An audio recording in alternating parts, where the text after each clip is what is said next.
রাত আনুমানিক 9টা হবে। চারিদিকে মুষলধারে বৃষ্টি হচ্ছে।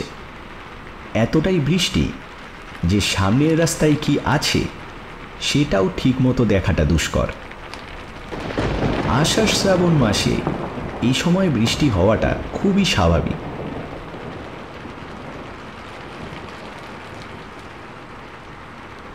আমি গোবিন্দ ঘোষ। বাড়ি থেকে এমন দুর্যোগের রাতে বেরিয়েছি খানিকটা বিপদে পড়ি।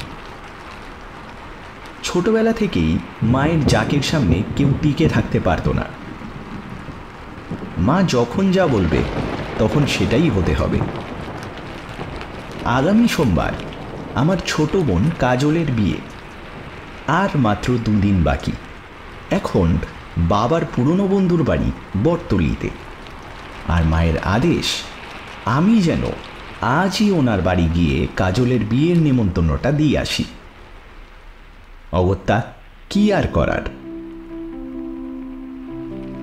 তাকে অনেক ভালোবাসি, তাই তো ওনার কথার অবাধ্য হতে পারি না।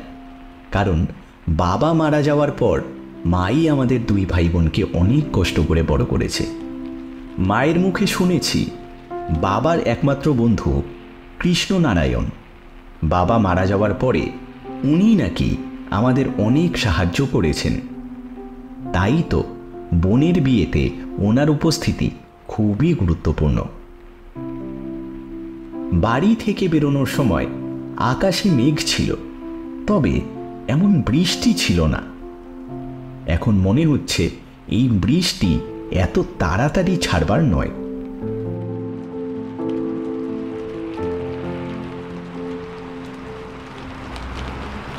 এইসব সাতপাঁচ ভাবছি, হঠাৎ গাড়ি চালক কষে একখানা ব্রেক মারল।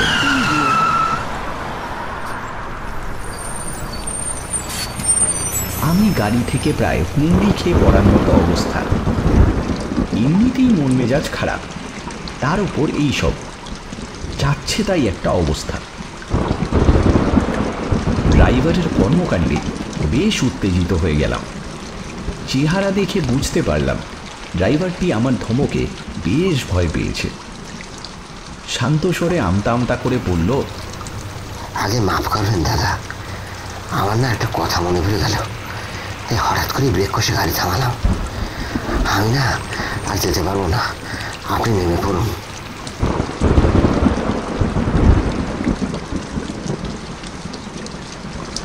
লোকটির কথা শুনে আমার মাথায় যেন আকাশ ভেঙে পড়ল।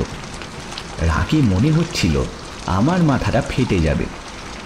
অনেক কষ্টে নিজের রাগটা কন্ট্রোল করলাম আর বললাম, আপনি কি আমার সঙ্গে রসিকতা করছেন? ঋষিপুরের ভাড়া ঠিক করেই তো আপনার গাড়িতে উঠেছি, তখন তো কিছুই বললেন না। তাহলে এখন মাঝ রাস্তায় এসে কী হলো আপনার? আমি রাতের বেলা এই জনমানব শূন্য রাস্তায় গাড়ি পাবো কোথায়? আমি এত কিছু বুঝি না। দরকার হলে আমাকে ভাড়া ফেরত দিতে হবে না। প্রয়োজন হলে আপনার ভাড়া আরও বাড়িয়ে দিচ্ছি, তবু আপনি নিয়ে চলুন। গরিব হতে পারি দাদা, কিন্তু লোভী নই। আমি আপনাকে সত্যি নিয়ে যেতাম, কিন্তু বৃষ্টির মধ্যে এই রাস্তায় গাড়ি চালালে যে কোনো সময় রোড অ্যাক্সিডেন্ট হয়ে যেতে পারে। লোকটাকে অনেক জোরাজুরি করলাম, টাকাও বেশি দিতে চাইলাম, কিন্তু লোকটি আমার প্রস্তাবে রাজি হলো না। লোকটি বানিয়ে বানিয়ে যত সব আষাঢ়ে গপ্প শুনিয়ে আমাকে বোকা বানিয়ে বাস থেকে নামিয়ে গাড়ি নিয়ে চলে গেল।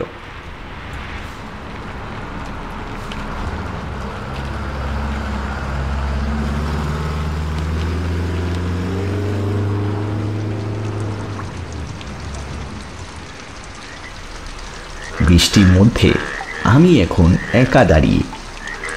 ভাগ্যিস বাড়ি থেকে বেরোনোর সময় ছাতাটি হাতে এনেছিলাম, নয়তো এই ভর অন্ধকারে বিপদে পড়তে হতো। ছাতাটি মাথায় ধরে অন্ধকার শুনশান রাস্তার একপাশে দাঁড়িয়ে রইলাম গাড়ির অপেক্ষায়।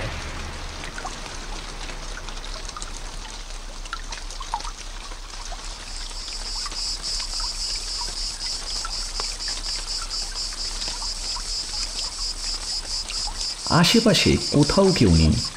একদম ফাঁকা রাস্তার দুপাশে কিছু ঝোপঝাড় ছাড়া আর কিছুই চোখে পড়ছে না।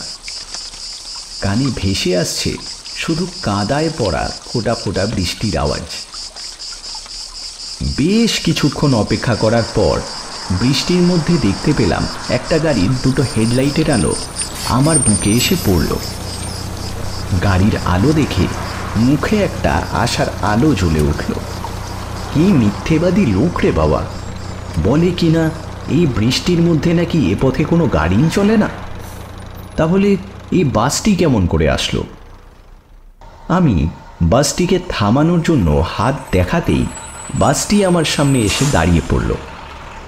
কোনো কিছু না ভেবেই ঝটপট বাসে উঠে পড়লাম। উঠে দেখি বাসের মধ্যে বেশ অনেকগুলো যাত্রী বসা, কিন্তু অন্ধকারের মধ্যে কারো চেহারা ঠিক স্পষ্ট না। সবাই যেন অদ্ভুতভাবে সামনের দিকে তাকিয়ে বসে আছে। আমি বাসে উঠে সবার সামনে দিয়ে ভেতরে গিয়ে বসলাম, কিন্তু কেউ আমার দিকে একবার তাকালোও না। বিষয়টি বেশ অদ্ভুত। কিছুটা পথ যেতে আমি কন্ডাক্টরকে ডাকলাম ভাড়া দেওয়ার জন্য। এই যে কন্ডাক্টর দাদা, শুনছেন? আমার কথা শুনে মধ্যবয়সী এক লোক আমার কাছে এসে বলল, জি বলুন। আমি নিশিপুর যাব, ভাড়া কত? আর বাসে কোনো আলো নেই কেন? দয়া করে লাইটগুলো জ্বালিয়ে দিন। এই বাসে আর কোনোদিন আলো জ্বলবে না। আর হ্যাঁ, আপনার ভাড়াও লাগবে না। কথাটি বলে লোকটি অট্টহাসি হেসে উঠল।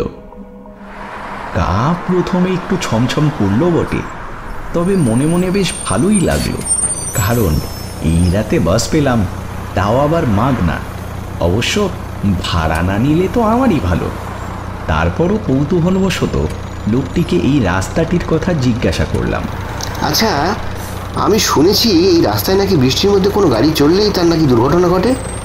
কথাটা কি সত্যি? একদম সত্য কথা দাদা। তাই যদি হয় তাহলে আপনারা যে গাড়ি চালাচ্ছেন, আপনাদের কিছু হবে না? আমাদের আর কি হবে?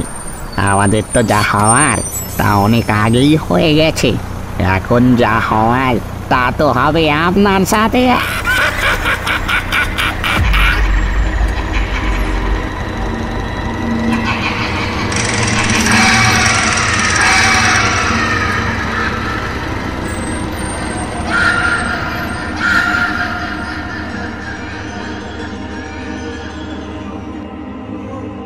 কন্ডাক্টরের হাসি দেখে সবাই হাসতে লাগলো।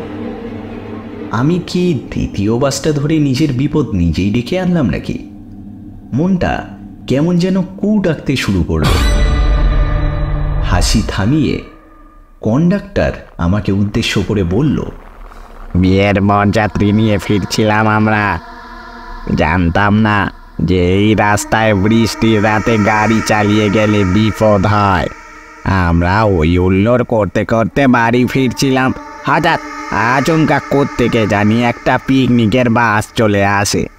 ড্রাইভার অ্যাক্সিডেন্ট বাঁচাতে গিয়ে আমাদের গাড়িটাকে সামনে ওই বট গাছের সাথে হুড়মুড়িয়ে ধাক্কা মারে। গাড়ি সমেত পাশের ডোবায় উল্টে দেয়।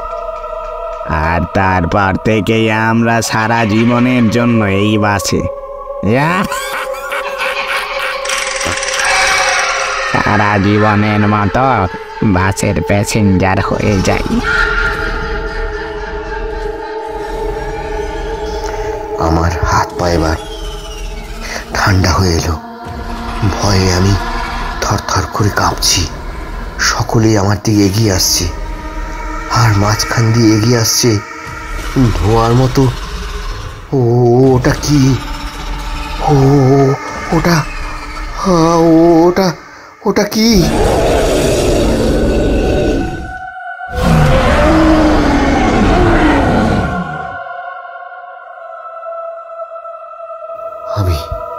আমি সংজ্ঞা হারালাম। এতক্ষণ আপনারা শুনছিলেন শ্রাবণী খানের কলমে রাতের শেষ বাস। অভিনয়ে সুরঞ্জন, ধ্বনি পরিকল্পনা, আবহ সঙ্গীত ও সমগ্র পর্ব পরিচালনায় সাবিবুর রহমান, পোস্টার ডিজাইনে সবুজ। চ্যানেল গল্প স্বল্প আবারও আসবে পরবর্তী শনিবার ঠিক রাত 10টায়, আবারও নতুন কোনো গল্প নিয়ে। ততক্ষণ সাবস্ক্রাইব করে পাশে থাকুন, আর অবশ্যই লাইক, কমেন্ট ও শেয়ার করে দেবেন, যাতে বন্ধু ও পরিবারের সকলে শোনার সুযোগ পায়। ধন্যবাদ।